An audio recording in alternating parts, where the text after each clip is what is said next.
এরা একসঙ্গে মিশে মদ্যপান করে এবং যৌন ক্রিয়া করে।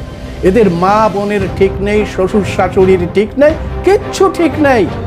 অর্থাৎ এই যে সুরা পান করে যে বিচারধারা মদ্র রাজা দেশে চলে, সেটা হচ্ছে ইউরেশিয়ান যাযাবরদের একটি বিচারধারা।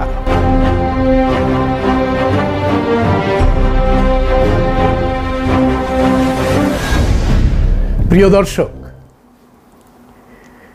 বেশ কিছু বছর ধরে অসুরের সংজ্ঞা নিরূপণ করতে গিয়ে কিছু পণ্ডিত একটা সরলীকরণের মধ্যে দিয়ে অসুরের সংজ্ঞা নিরূপণ করেছে। এরা বলার চেষ্টা করেছেন যে যারা সুরা পান করে তারা সুর, এবং যারা সুরা পান করে না তারা অসুর। অর্থাৎ এই যে সংজ্ঞা তারা নিরূপণ করেছে তার থেকে নিজেরাই প্রকাশ করে দিয়েছেন যে এরা অসুরদের ভাষা, অসুর কৃষ্টি, তাদের খাদ্য পানীয় এবং তাদের যে পরম্পরা সম্পর্কে একেবারে এদের মধ্যে কোনো পড়াশোনা নেই, এমনকি ফিল্ড ওয়ার্ক নেই, এমন আলটপকা মন্তব্য করে তারা কি করেছে, সাঁওতাল, অসুর, এই যে জনজাতিগুলো রয়েছে এই জনজাতিগুলোকে স্টিগমাটাইজড করেছে। এই অধিকার এই সমস্ত পণ্ডিতদের দেওয়া হয়নি। এই পণ্ডিতগুলোর কোনো ফিল্ড ওয়ার্ক নেই। অন্তত পশ্চিমবঙ্গে যে 41টি জনজাতি আছে, 60টি জাতি আছে, তাদের সম্পর্কে, তাদের পরম্পরা, তাদের কৃষ্টি কালচার সম্পর্কে এই পণ্ডিতগুলো কোনো ধরনের খোঁজ খবর না রেখে পাজা পাজা বই লিখে ফেলছে এবং এরকম একটি সংজ্ঞা নিরূপণ করে এরা ভারতের মূল নিবাসীদের একটি বৃহৎ সংখ্যক মানুষকে স্টিগমাটাইজড করেছে। এটা অন্যায়। এরা মনে করছে যে আর্যরা উন্নত একটা সভ্যতার অধিকারী, তারা এই দেশে এসে এই জনগণকে সুশিক্ষিত করেছে এবং খাদ্য পানীয় প্রস্তুত করার জন্যে হাঁড়ি পাতিল, বাসন কোসন এগুলো নাকি তৈরি করা শিখিয়েছে আর্য জাতিরা। মানে সুরা তৈরি করতে গেলে তো হাঁড়ি পাতিল দরকার হয়, তা এই সমস্ত অসুরেরা হাঁড়ি পাতিল শিখলো কোথা থেকে? ভাবুন, এরা কি পড়াশুনো করে এবং কি খোঁজ খবর রাখে। অর্থাৎ এরা পরিষ্কার করে এখনো বিশ্বাস করে যে আর্যদের আগমনের আগে এই দেশের মূল নিবাসী অসুরেরা ছিল বর্বর, অশিক্ষিত, আনসিভিলাইজড। প্রিয় দর্শক, আমরা এই ভুল ধারণা ভেঙে দেওয়ার জন্যে আজকে এই ফেসবুকে লাইভ করতে আসতে বাধ্য হয়েছি। কারণ এই ভুল ধারণা চেতনার জগৎকে বেশ ক্ষতি করেছে, অনেক দিন ধরে ক্ষতি করছে এবং ক্ষতি করে চলেছে। একটা বৃহৎ সংখ্যক মানুষ আছে যারা এটা মনে করে যে যারা সুরা পান করে তারা সুর এবং যারা সুরা পান করে না তারা অসুর। এই ধারণা বুনন করা হয়েছে, ফলে এরা এই ধরনের কথাবার্তা বলছে। আজকে এই ভুল ধারণা ভেঙে দেওয়ার জন্যেই আমাদের এই প্রয়াস। প্রিয় দর্শক, এই ভুল ধারণার আতুর ঘর কিন্তু ব্রাহ্মণ সাহিত্য।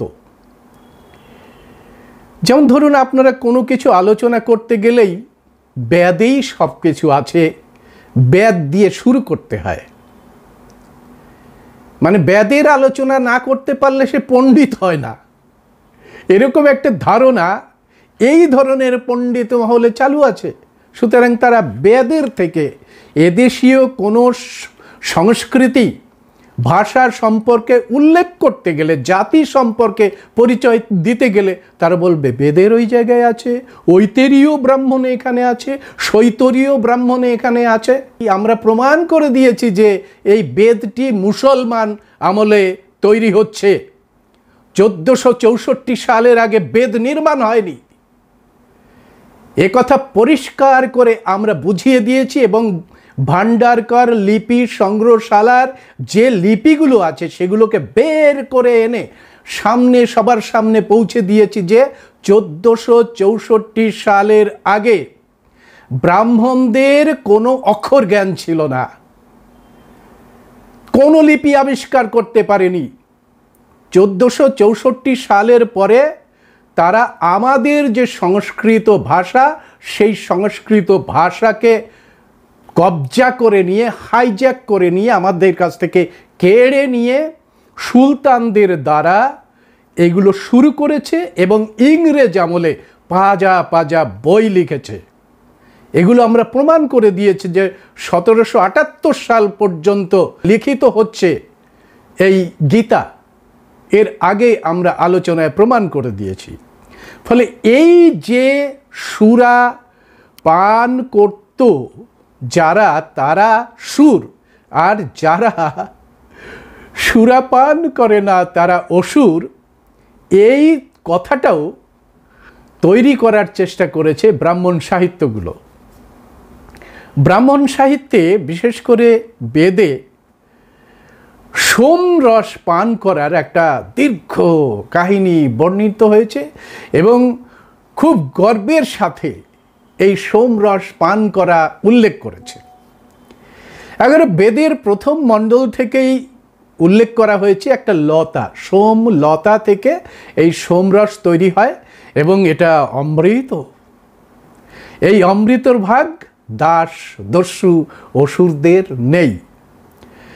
দেখুন, ঋগ্বেদের 8:48-3 ভাষ্যে বলা হচ্ছে যে আমরা সোম পান করি, আমরা অমর, আমরা স্বর্গলোকে আলোকিত, শত্রুরা আমাদের কি করতে পারে? যারা মরণশীল, অমরদের তো কোনো ক্ষতি করতে পারে না। এবং আমরা জানি যে সমুদ্র মন্থনে যে অমৃত এসেছিল, সেই অমৃত নিয়ে দেবতাদের সঙ্গে, অসুরদের সঙ্গে ঝামেলা তৈরি হয়েছিল, কিন্তু এই ঝামেলা সত্ত্বেও অসুরদের অমৃত দান করা হয়নি। সোমরসকে অনেক জায়গায় মদিরা বলে উল্লেখ করা হয়েছে। রামায়ণের উত্তরাকাণ্ডে বলেছে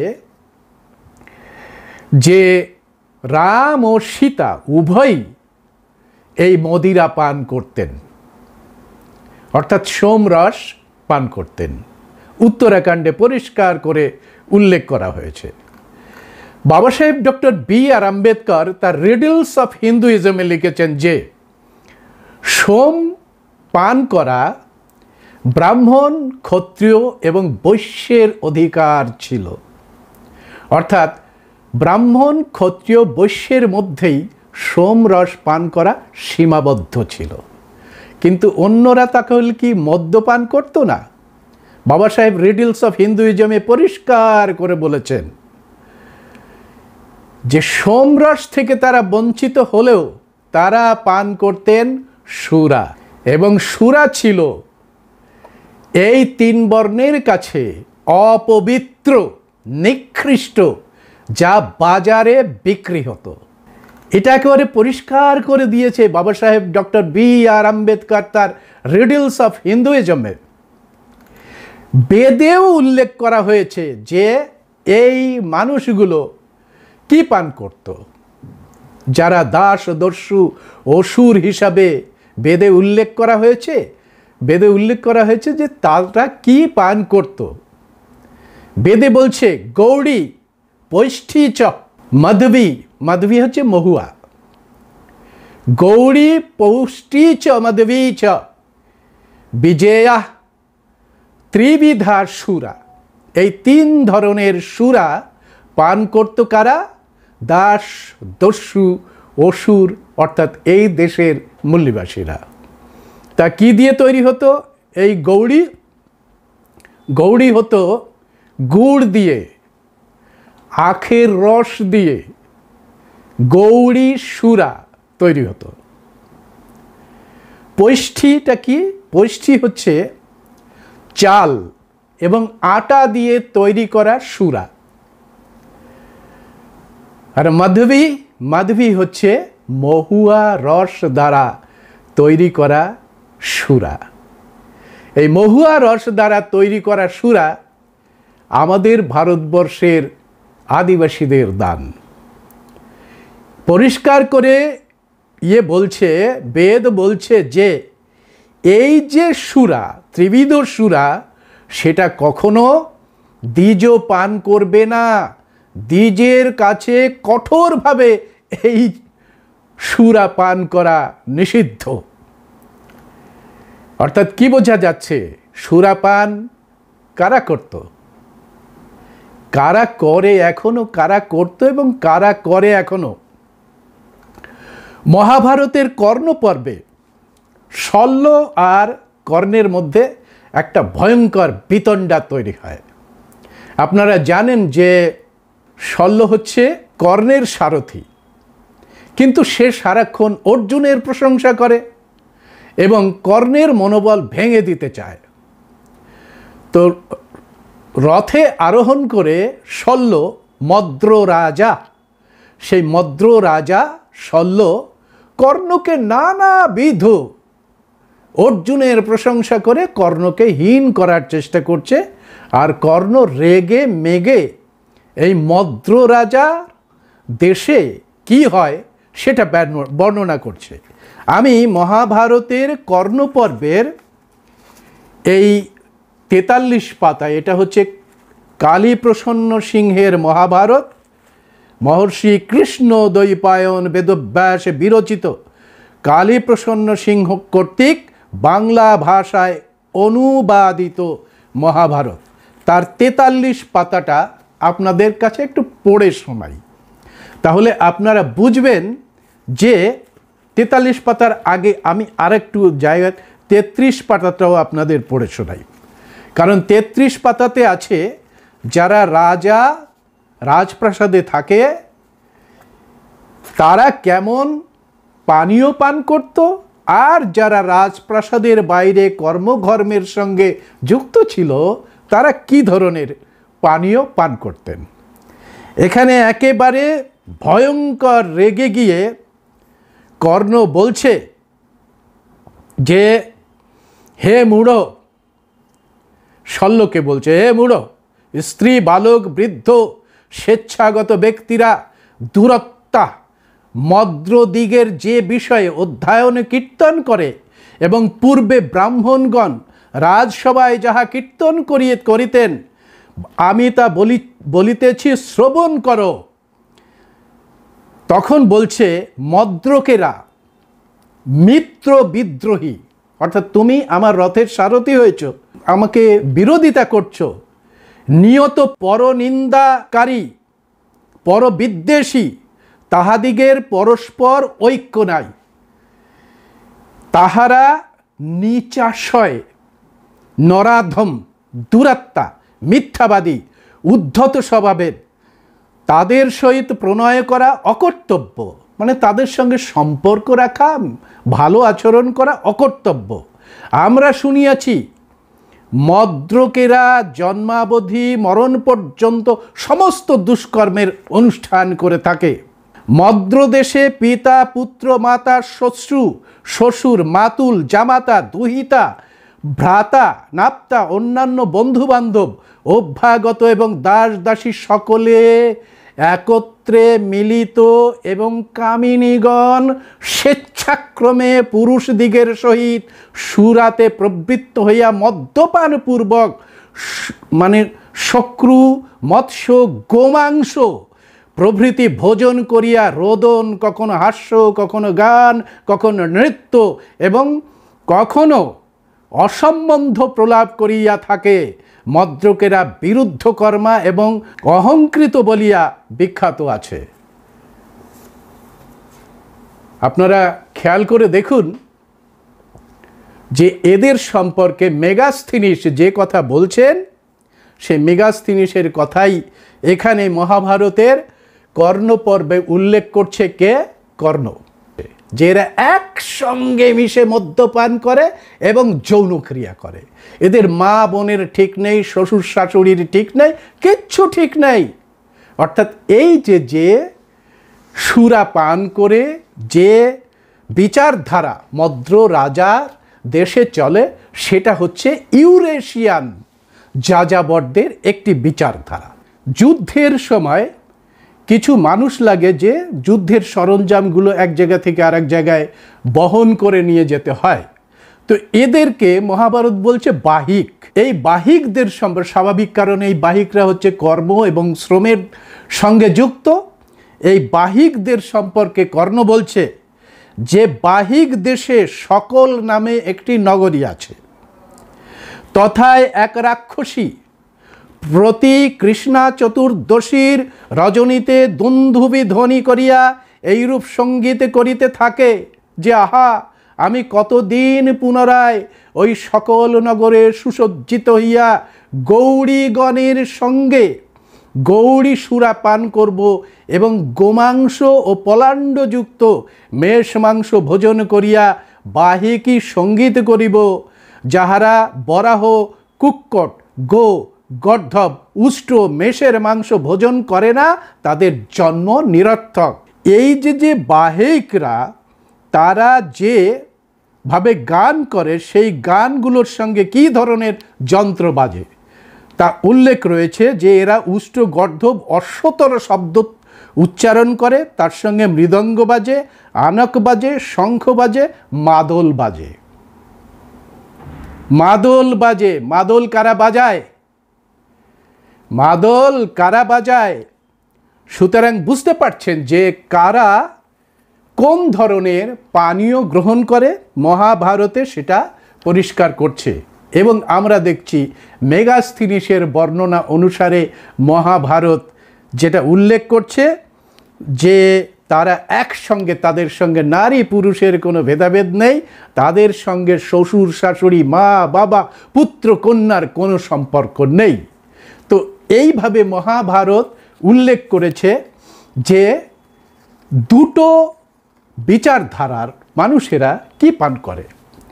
একদল সোম পান করে, পরিষ্কার করে বাবা সাহেব বলছেন যে সোম পান করে ব্রাহ্মণেরা, ক্ষত্রিয়রা, বৈশ্যরা, আর সুরা পান করে এই তিন বর্ণের বাইরের মানুষেরা, অর্থাৎ এদেশের যে সমস্ত মূল্যবাসী তারা সুরা পান করে। শতপথী ব্রাহ্মণে আবার অন্য ধরনের কথা বলা হয়েছে। এটা আছে বাবা সাহেবের এই ষষ্ঠ খণ্ডের, যেখানে শূদ্র এবং প্রতি বিপ্লব রয়েছে। শূদ্র এবং প্রতি বিপ্লবে পরিষ্কার করে বলছে, এক এক ধরনের কথা বলে তো ব্রাহ্মণরা, সেখানে শতপথী ব্রাহ্মণের কথা উল্লেখ করে বাবা সাহেব বলছেন যে না, শূদ্রদের মধ্যেও সোম রসের পান করার যোগ্য বলে শতপথী ব্রাহ্মণ ব্যক্ত করেছে। বাবা সাহেব মুরের লেখাকে দেখিয়ে বলেছেন যে চারটি শ্রেণীর মধ্যে এমন কেউ নেই যে সোম রস পছন্দ করে না। বাবা সাহেবের শূদ্র এবং প্রতিবিপ্লব এই অধ্যায়ে তিনি আলোচনা করেছেন। উত্তরাকাণ্ডে আমরা আরও দেখেছি যে ইন্দ্র যেমন তার পত্নী শচীদেবীর ক্ষেত্রে লক্ষ্য করেছিলেন, রামচন্দ্র লক্ষ্য করলেন যে সীতা রামের সঙ্গে মিলিত হওয়ার আগে সুরা নামক এক পবিত্র মধু পান করছে।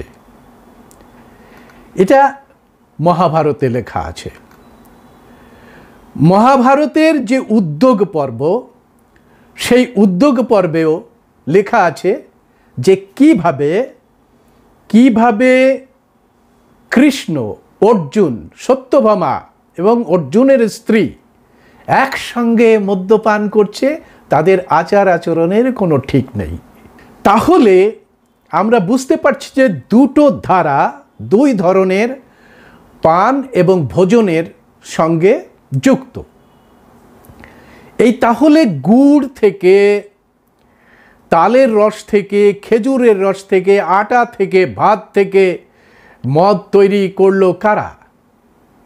এবার বিবেচনা করবেন না যে এই পদ্ধতিটা তো ব্রাহ্মণরা জানে না। যাদের আপনারা আর্য বলছেন সেই ইউরেশিয়ানরা একটা মেষ পালক জাতি।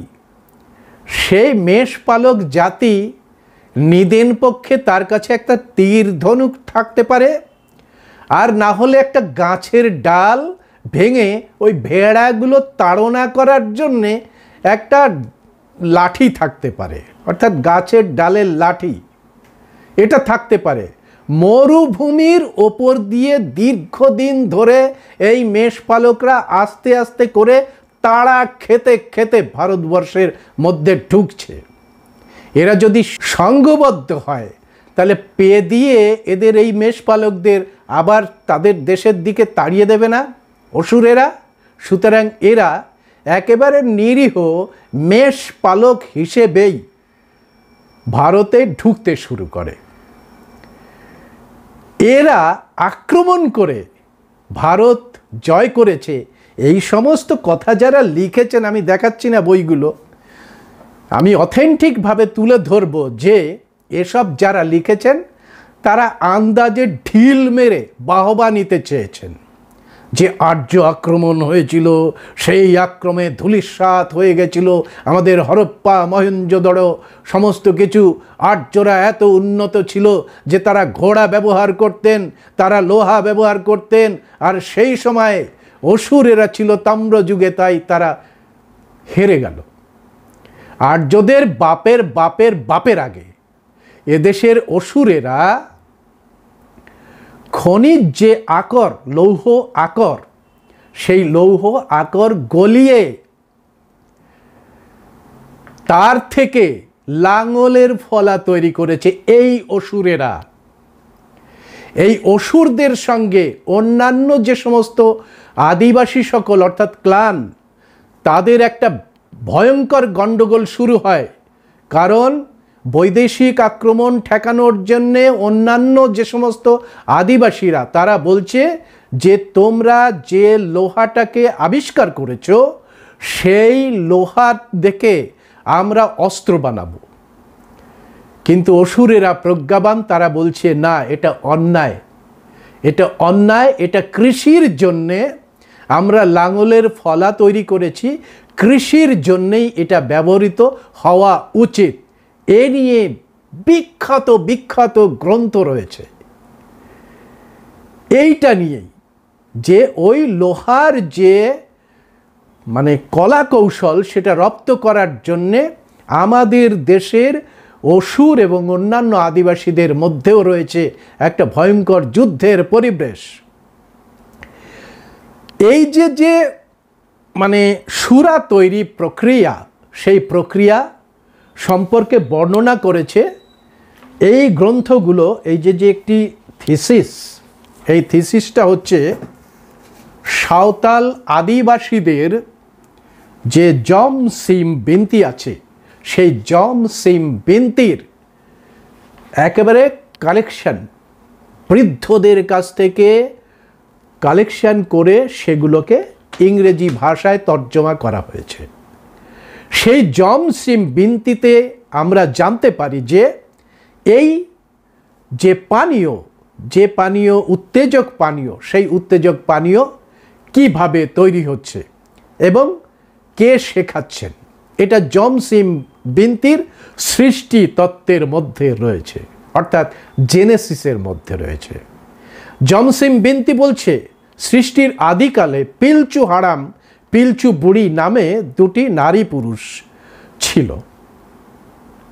তাদের গায়ে কোনো বস্ত্র ছিল না এবং তা নিয়ে তাদের কোনো ভ্রুক্ষেপ ছিল না। তারা আনন্দে এবং শান্তিতে বসবাস করত। একদিন লিটা এসে তাদেরকে বলল, হে বৎসগণ, আমি তোমাদের ঠাকুরদাদা, তোমরা তো বেশ আনন্দে আছো দেখছি, আনন্দে দিন কাটাচ্ছ, কিন্তু একটি মহা আনন্দ তোমরা এখনো শিখতে পারোনি। তোমরা এই রস পান করতে হবে, এটি সমিষ্ট এবং সুস্বাদু। চলো আমি তোমাদের সেই রস তৈরি করার পদ্ধতি শেখাচ্ছি বলে পিলচু হারাম এবং পিলচু বুড়িকে নিয়ে লিটা জঙ্গলে চলে গেল। জঙ্গলে গিয়ে বিশেষ বিশেষ কিছু শেকড় বাকড় তুলে আনলো এবং কিছু গন্ধ খুঁড়ে তুলে আনতে বলল। পিলচু হারাম পিলচু বুড়ি সেটা করলেন। লিটা তারপরে পিলচু বুড়িকে বলল, তুমি একটা কাজ করো, এই চালগুলো একটু জলে ভেজাও। পিলচু বুড়ি সেই জলে ভেজালো। এইবার ভাবুন, এই যে চালগুলো জলে ভেজাও, অর্থাৎ কৃষি তখন শুরু হয়ে গেছে। লাঙল দিয়ে বন্য ঘাস ধানকে কৃষিযোগ্য করে তার থেকে চাল উৎপাদন শুরু হয়ে গেছে। এরকম একটা সময়ের কথা উল্লেখ করছে জমসিম বিনতিতে। বুড়ি সেই চালকে জলে ভিজিয়ে কি করলো, সেটাকে গুঁড়ো করলো। আপনারা প্রশ্ন করতে পারেন, গুঁড়ো করলো কি দিয়ে? ঢেকি টেকি দিয়ে না অন্য কিছু দিয়ে?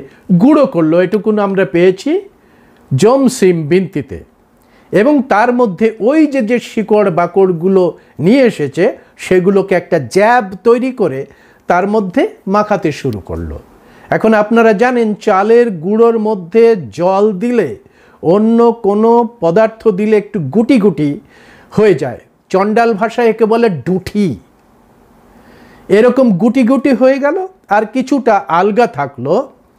সেই ডুঠিগুলোকে এরা কি করলো, এবার ভালো করে রোদ্দুরে শুকালো এবং তার উপরে খড় অর্থাৎ কৃষি সভ্যতার বিকাশ শুরু হয়েছে।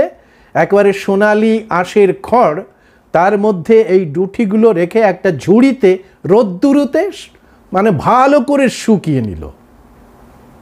এই বাস্কেটের মধ্যে শুকিয়ে নিয়ে তারা কি করলো, এরপরে সামটু বুকু নামে একটি ঘাস আর শামা নামে একটি ঘাসের সেই রস এর মধ্যে মিশিয়ে এইগুলোকে জাল দিতে শুরু করলো।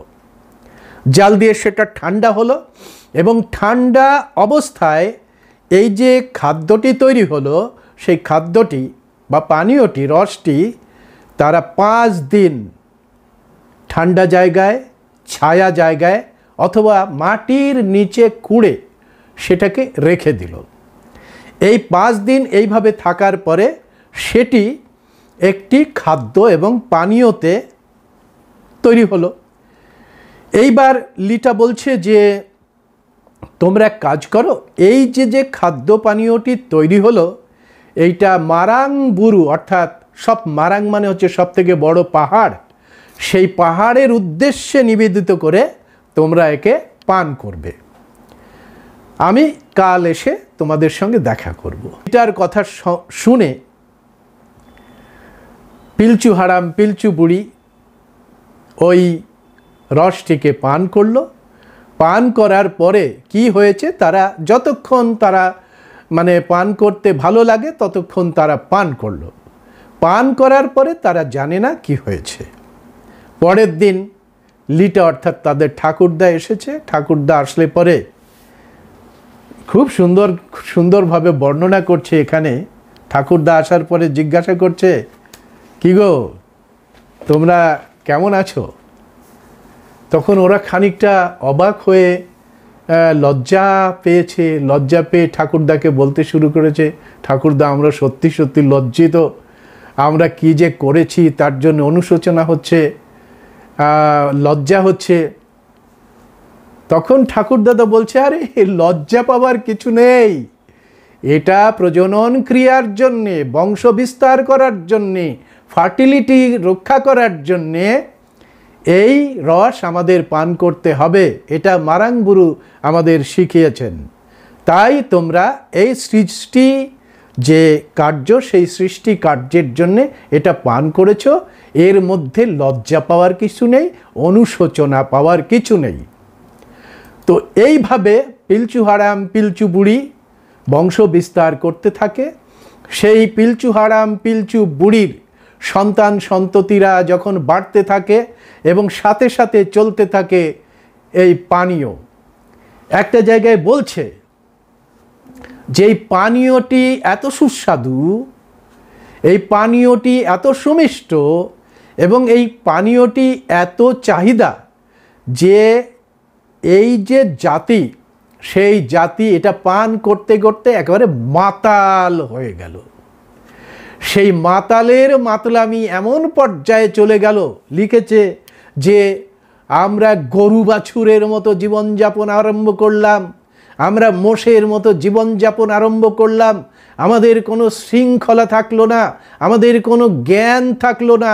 এরকম অবস্থায় এরকম একটা বেলেল্লা পানা সহ্য না করতে পেরে সেঙ্গেল জারি হলো। সেঙ্গেল জারি মানে আগুনের বৃষ্টি। আপনারা খেয়াল করে দেখুন, আগুনের বৃষ্টি হয় কোথায়? আগ্নেয়গিরি অঞ্চলে।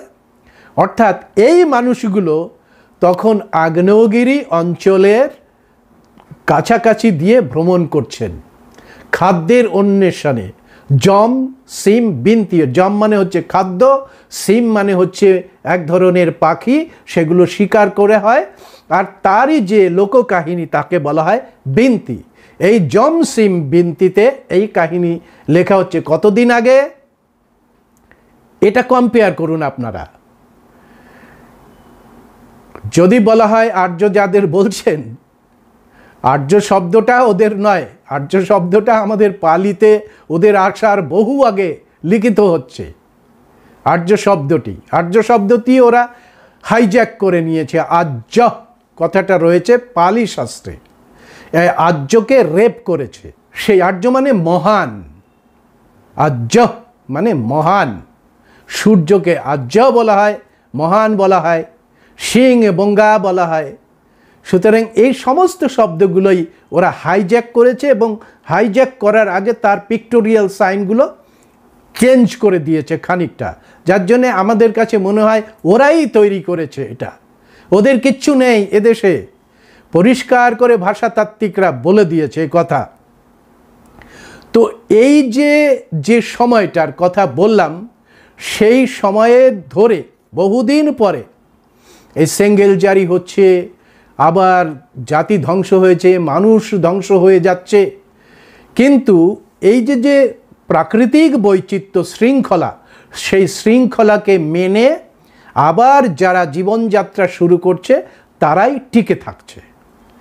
কিন্তু যেহেতু ওই যে সুরা প্রক্রিয়া তৈরি করার যে প্রকল্পটা, সেই প্রকল্পটা মানুষ শিখে গেছে, সুতরাং সুরার নেশায় একেবারে পাগল হয়ে যাচ্ছে আমাদের সাধারণ মানুষেরা, যারা কর্ম এবং ধর্মের সঙ্গে যুক্ত থাকে।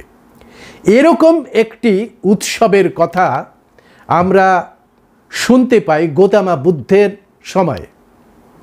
কীরকম? গৌতম বুদ্ধ একবার বাহ্যি রাজ্যে এসেছেন, তো খুব সমৃদ্ধশালী দেশ। তো তারা বলছেন যে গৌতমা, তুমি যে প্রতিদিন মাধুকরী করতে গ্রামে গ্রামে যাও, এই 5 দিন অন্তত তুমি গ্রামে যেতে পারবে না। তা গৌতম খুব অবাক হয়ে গেছে, কেন? আমি এত মানে দুর্লঙ্ঘ পাহাড় ডিঙে সমস্ত গ্রামে গ্রামে গিয়ে মাধুকরী করেছি, আরে তো নগর, এখানে যেতে পারবো না কেন? তখন নাগরিকেরা বলছে, না সেজন্যে নয়, একটা উৎসব রয়েছে, ফাল্গুন মাসের একটা উৎসব, সেই উৎসবটাকে বলা হয় বালা উৎসব। বালা উৎসব অর্থাৎ যে উৎসব উৎকৃষ্ট নয়, নিকৃষ্ট একটু উৎসব। সেটা কীরকম?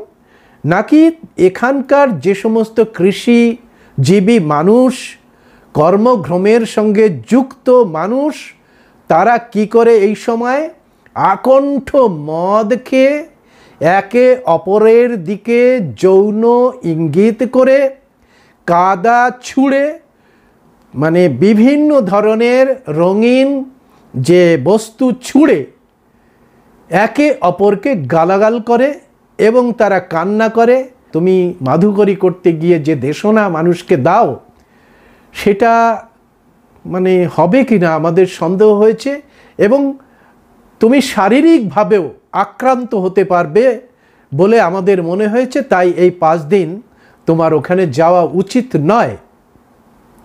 তো গৌতম বুদ্ধ শোনার পরে বললেন, ও আচ্ছা, ঠিক আছে ঠিক আছে। তো কয়েকজন মানুষকে নিয়ে, ওই যারা আনন্দ ফুর্তি করে, কয়েকজন মানুষকে নিয়ে নাগরিক মানুষদের কাছে যখন যাচ্ছে, নাগরিক মানুষেরা বলছে, না না, ওদের রান্না চলবে না, ওরা একেবারে নিকৃষ্ট জীবনযাপন করে, পশুর মতো জীবনযাপন করে, আমাদের যে শান্তি সেটা বিঘ্নিত হবে, আমাদের শহরের যে নিয়মকানুন বিঘ্নিত হবে, আমরা যে কল্যাণকারী ব্যবস্থাটা তৈরি করেছি ওদের জন্য সেটা ক্ষতি হয়ে যাবে, সুতরাং ওদের নিয়ে নগরে প্রবেশ করা যাবে না। গৌতম বুদ্ধ একটু আহত হলেন। আহত হওয়ার পরে তিনি সমগ্র রাজ্যের মানুষকে নিয়ে একটা ডাক দিলেন, জ্ঞাতি সম্মেলন, অর্থাৎ সমস্ত আত্মীয় স্বজন ইষ্টি কুটুম্বদের ডাক দিলেন যে একটি দেশ, একটি রাজ্য, একটি ক্ষেত্র তৈরি করতে গেলে এইরকম যদি বালখিল্যতা থাকে তাহলে সেই দেশ কল্যাণকারী রাষ্ট্রতে পরিণত হতে পারে না। সেই জন্যে সমস্ত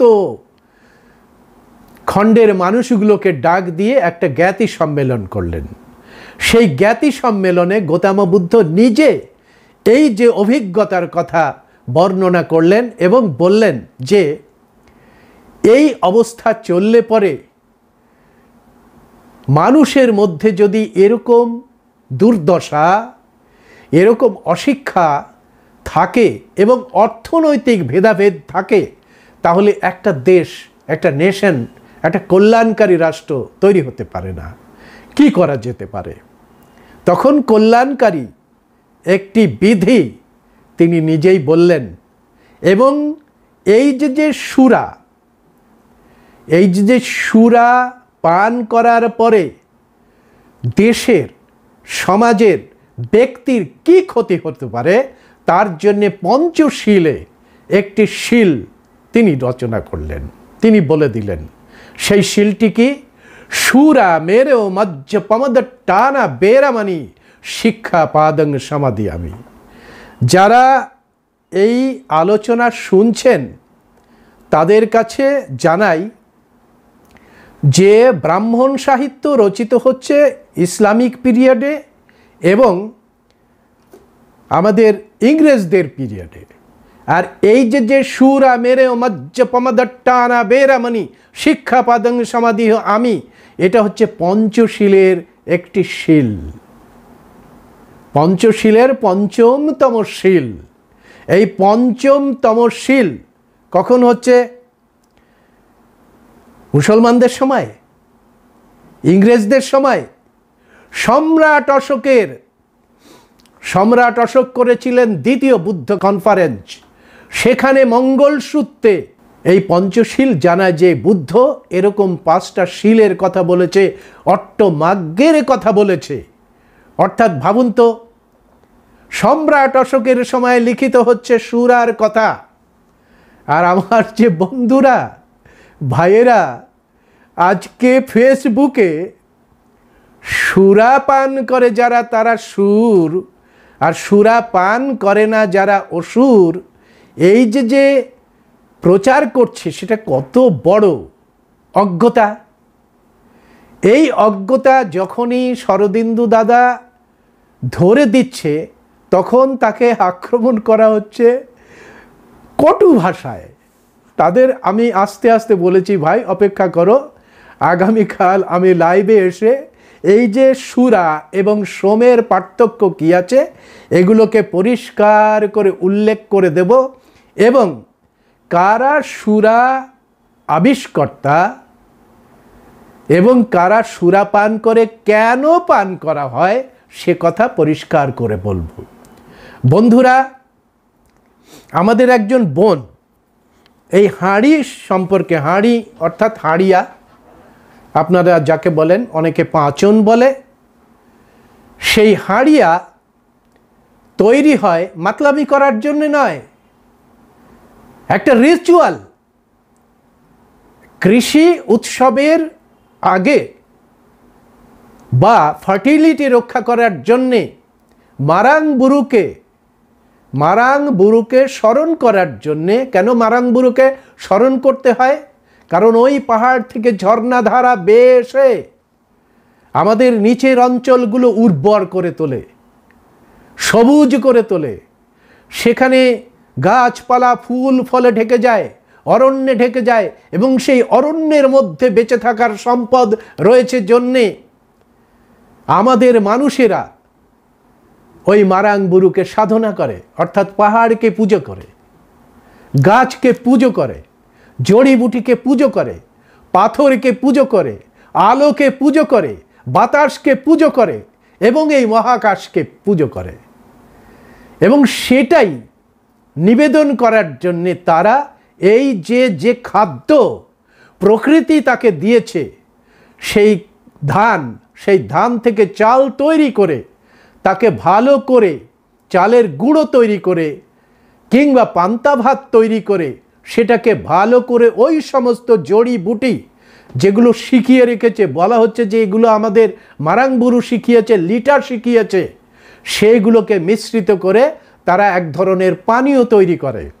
সেই পানীয় তাদের পূর্বপুরুষ মারাং বুরুরকে উৎসর্গ করে তবেই তারা পান করে। সুতরাং এটা মাতলামি করার জন্যে নয়, এটা বিচারধারার একটি অংশ। মাতলামি করাটা আমরা দেখেছি ইউরেশিয়ান যাযাবরদের মধ্যে। আমি যদি কুলার্ণবতন্ত্র এবং মহানির্বাণতন্ত্র এখানে বলতে থাকি তাহলে আপনারা বুঝতে পারবেন যে এই মাতলামিতে কতটা যে উল্লাস আছে। সেই উল্লাস মানে চিয়ার্স। মহানির্বাণতন্ত্রে রয়েছে উল্লাস। সেই উল্লাসের মধ্যে একেবারে চক্রাকার এই উল্লাসগুলো হচ্ছে এবং এই মদ্যপান করা হচ্ছে এবং তার মধ্যে নারী পুরুষের ভেদাভেদ থাকছে না। আমরা একটা ভিডিও করেছি, সেই ভিডিও হচ্ছে কার পুজো করছে বাঙালি। যাকে পুজো করছে তাকে কি বলে অভিষিক্ত করা হচ্ছে? মহানির্বাণতন্ত্রে রয়েছে অভিষিক্তা ভবে দেবেশা। অভিষিক্ত না হলে, ব্রাহ্মণরা যদি অভিষিক্ত না করে তাহলে সে বেশ্যা হয় না। বেশ্যা মানে হচ্ছে তিনি সাধন সঙ্গী। আমরা দেখেছি যে এই যে লিটা যে মদ তৈরি করার প্রক্রিয়াটা পিলচু হারাম পিলচু বুড়িকে শেখালো, সেই মদ তৈরি করার একেবারে এক ধরনের প্রক্রিয়া রয়েছে চণ্ডাল সমাজের মধ্যে। চণ্ডাল সমাজের এই মদটাকে বলা হয় দলি। যে ভাইয়েরা কাল থেকে বিবাদ তৈরি করছে, তার ঠাকুমাকে যদি জিজ্ঞাসা করে কিংবা মাকেও যদি এখনো জিজ্ঞাসা করে, মা দলি কি গো, তখন মা পরিষ্কার করে বলে দেবে যে দলি কি করে তৈরি করতে হয়। অর্থাৎ এই দলি হচ্ছে একটি মদ পানীয় এবং সেটা পান্তা ভাতের মতো। পান্তা ভাতও একটি পানীয়, খাদ্য পানীয়। এবং হাঁড়ি যেটা তৈরি করা হয় সেটা পান্তা ভাতের আর একটু পরে, অর্থাৎ পান্তা একদিন এক রাত রাখলে সেটা পান্তা হয়, ওটা 5 দিন রাখলে সেটা হাঁড়ি হয়।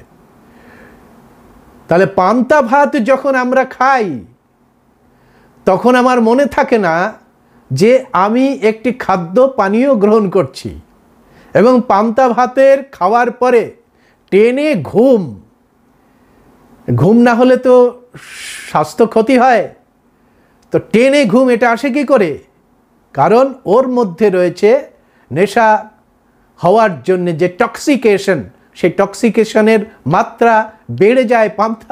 পান্তার মধ্যে সেটা আছে যেটা গরম ভাতের মধ্যে কম থাকে।